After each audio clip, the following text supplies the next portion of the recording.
Good morning everybody and welcome back to building Hyrule Castle in Lego in minifigure scale, and I just found this random support beam outside of the file we're looking at today. I don't know why it's here. Either way, without further ado and without getting distracted, we have some big progress to take a look at today in regards to our prison segment, which of course was only in the planning stages last week.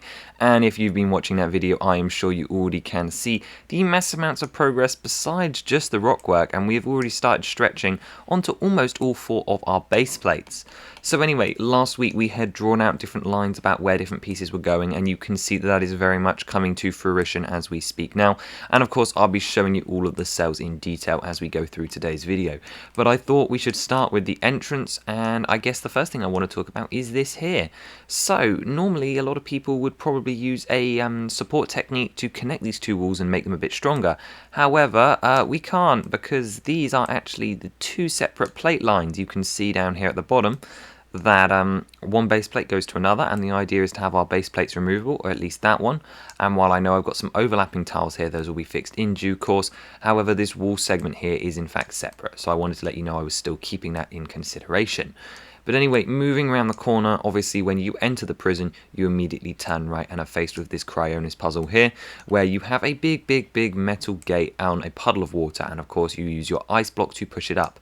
And this gate will be in the down position, because obviously this is a pre-calamity Hyrule Castle, so all those prisoners need to be kept very safe, and no small 17-year-old knight should be coming in and starting to mess with the physics of reality.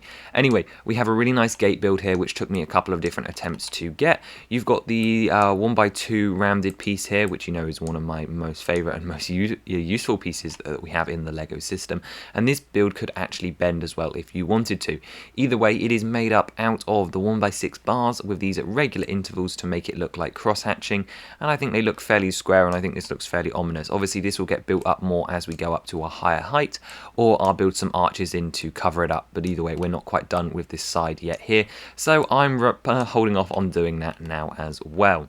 Before we go into the prison now, again, like last week, I should mention that our mystery corridor for our knights, which we've talked about going in behind here, will be going in fairly soon. However, not just quite not yet, because I do want to work on the outside hill here so that I know I've got enough height clearance to make it work.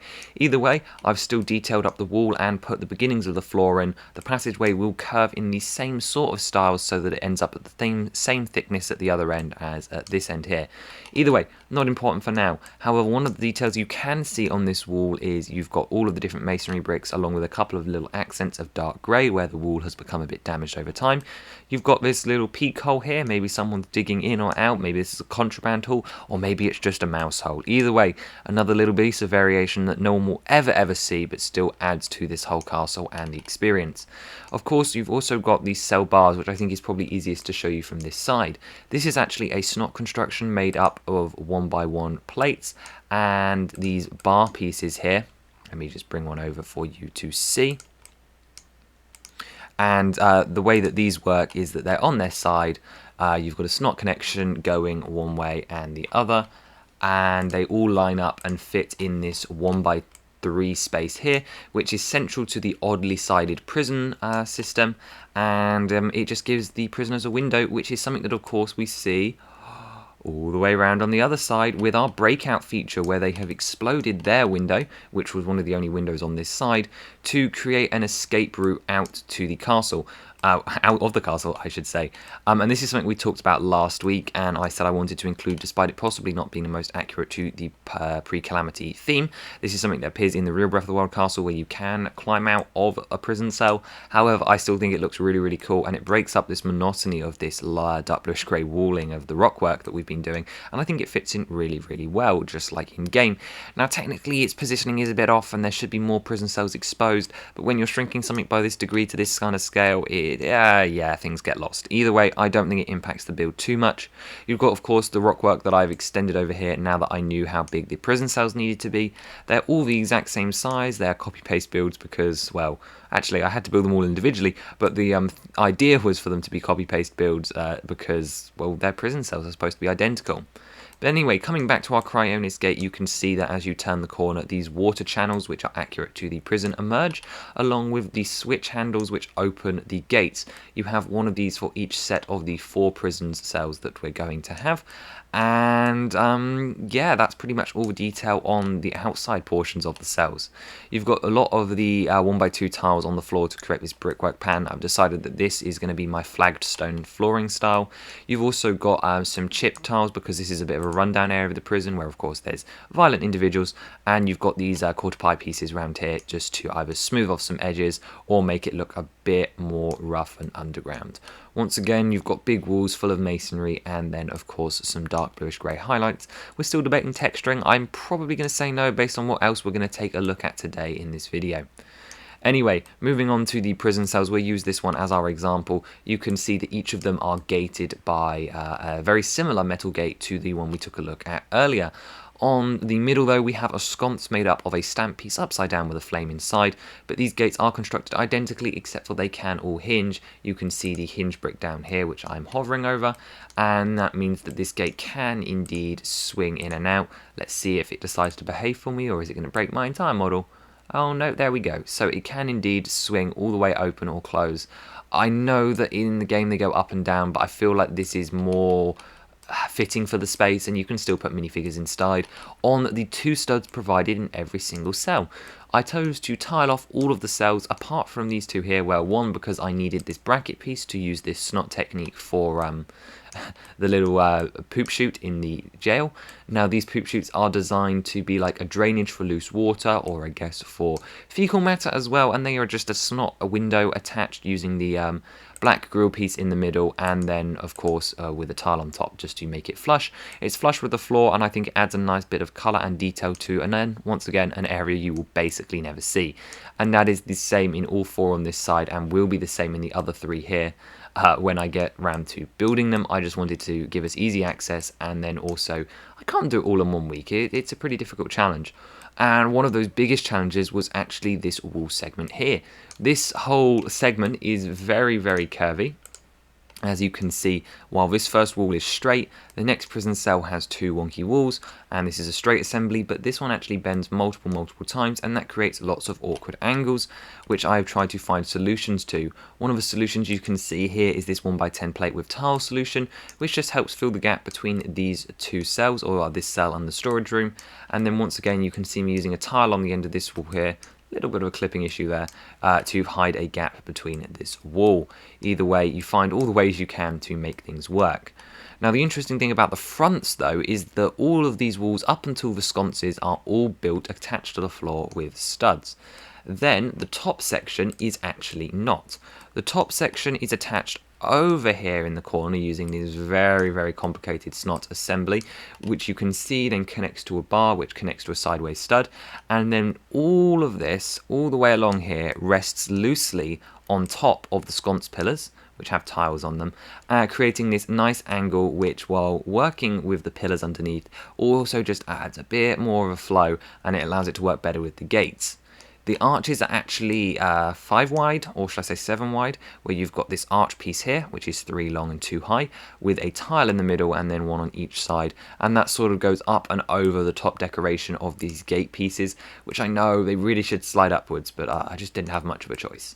And these cells actually used to be a little bit bigger, but then I remembered that there's actually this little storage room on the end here, and I thought I'd better include it.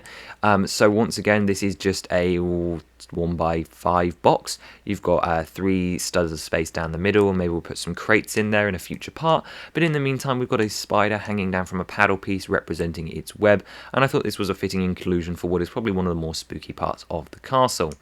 Taking another look in there though, you can see once again I've got a little hole, and this is for the water to disappear into, but once again it could always be a mouse or a rat hole. And that brings us out to this area here, which is actually where you find a treasure chest in game. We will be adding that in a future part, but either way you've got the water stream that comes down here and faces the gate, and this is actually the gate that you look through from the broken up rubble corridor. You know how we talked about this last week, where from here to here is all rubbled off, but we can assume there's a passage there, and you actually get to see the idea of a treasure chest being on this side from this angle before you have to find a way in, blasting through the cells in order to get to it. And then, of course, over here as well, you have, once again, just like last week, the entrance plan for the Hinox room. So there'll be another metal gate here with a gap in it. Then you turn right through 2 more metal gates, and there is your Hinox. As for the other 2 cells, you've got the little cubby room here, as well as the other spaces for the cells. And you can actually see a bit of behind the scenes about how my plate layer is working. So the entire prison is built off this floating level of dark bluish grey plate, which then transparently shows through the water, showing it as a nice shallow patch. You've then got this light bluish grey layer, which is actually just the same level as the water, so that all of my tiling can be elevated so that the water actually looks indented.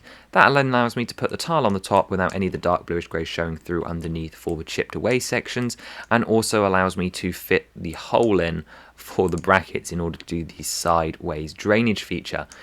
Either way, that's pretty much it for this prison section. We've got one more part to take a look at today, but before we do that, I just wanted to explain that the rock work will be following this white line out here, and I'm going to try and get that done in a couple of weeks' time.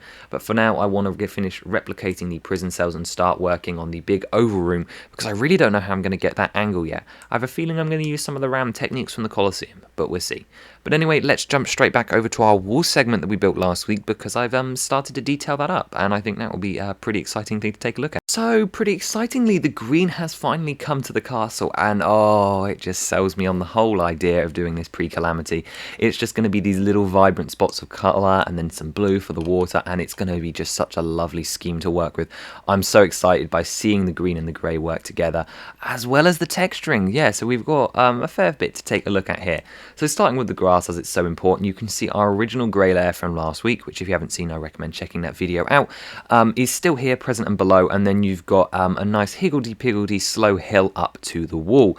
Now this is made out of just layering different green plates, and what I'm going to do is obviously any plate that isn't visible can be in any colour just to save a bit on budgeting. Throughout you've got some occasional little rocks which are a little buried into the hillside, but you've also got these little green flowers just to add some variety to the slope. And then the closer you get to the wall, the more flower tufts we have. Of course, on some wall sections which we'll be seeing outside the prison, there will be trees. There are none here. However, there's nothing to stop me from doing a little bush here or a little bit of colour, but we'll deal with that once we've dealt with the whole wall. As I said, up against the wall you've got a variety of different foliage, mostly in the bright green colour, got a little bit of a dark green tooth sticking out there, some colourful flowers in 3 different colours here, and then some more olivey green things just to balance out the palette, which then leads us into our wall. I finally took the end off here and worked out where the rock work is going to go on the next segment. I thought this was important to do just so I could see what was going to happen as we head round the back. And also just to know where I didn't need to put grass. So that was something I also worked on in this file. However, the last bit I did is, of course, I did some texturing, and we're going to do some more of this today. And basically, this involved taking the wall segments that were like this here, where they were just simple bricks just to try and get the structure worked out, and just taking them all out and then replacing them with small cheese slopes and 1x1s and masonry bricks in different colours and earlings with tiles on the side like that. You've got a snot brick here for a piece of foliage, round ones to show some chip-aways, and then some dark bluish grey bricks. And the idea is that it will still be majoritively light grey, but also with some dark bluish grey splodges just to add texture and break up the monotony. And I'm liking the way this is going. I've just got to be really, really careful. It's a very fine line between too much and too little. Over on this side I really haven't finished yet. I did 1 layer of green, but there's still 2 more layers that I need to do in. And as I mentioned earlier, there's of course all of the flowers that need to be put in. And then there's round the back as well. We've still only got a partial piece of wall round here where there should be a full height piece. But then again, we're sort of at the forefront of this model at this point. Like we're really pushing it with every single week. So let's do a little bit more rock work and decoration, and then we'll finish up for the day. Okay, I don't know. I think I've lost it. I feel like this is too much. I feel like I need to tone it back a bit. You're starting to lose it, and it's starting to look a bit giraffe-like for my liking. So I'm definitely going to tone it back here. I think this is too much, but I'd be interested to see what you guys think in the comments. I think we're going to leave it for a couple of weeks with this segment. It's pretty time consuming, but I feel like I just went a bit overboard with the dark bluish grey and wasn't quite as reserved as I was in the first file. Either way, grass hasn't changed. I focused pretty much entirely on trying to get this thing textured up while still leaving the patterns. But I think there's some changes in need. And I also brought in this white pillar, which shows you the height of the next rockwork segment before, well, the next platform, I guess. So that's the height that the rockwork around the back needs to go up to. But I think we'll be taking a break on that. Yeah, no, I'm not happy with this. I feel like it needs some changes. I was happy with like the little first segment, but I think this part's too much. I think this part's too much, and I think this part's too much. So I'm going to try and tone it back, and we will see it again in another week very soon, and we'll see if I've been able to fix the issue. I am very pleased with the green though. I just think it needs more of that light bluish grey to contrast, so I'll see what I can do. Either way, let me know your thoughts on this wall as well as the prison progress. Once again, if there's anything that I've forgotten to include, please do let me know. I'm aware that there should be a chest on the top of here. I will get to it in due course when we finish up this wall and do all the final details. But I want to know what you guys think about the green, whether pre-calamity is the right choice, whether this is too much dark bluish grey, and of course thoughts on the prison and any excitement towards the Stalnox room as well, because that's coming up very soon. And I will see you once again in the next episode. Have a great day. Bye-bye.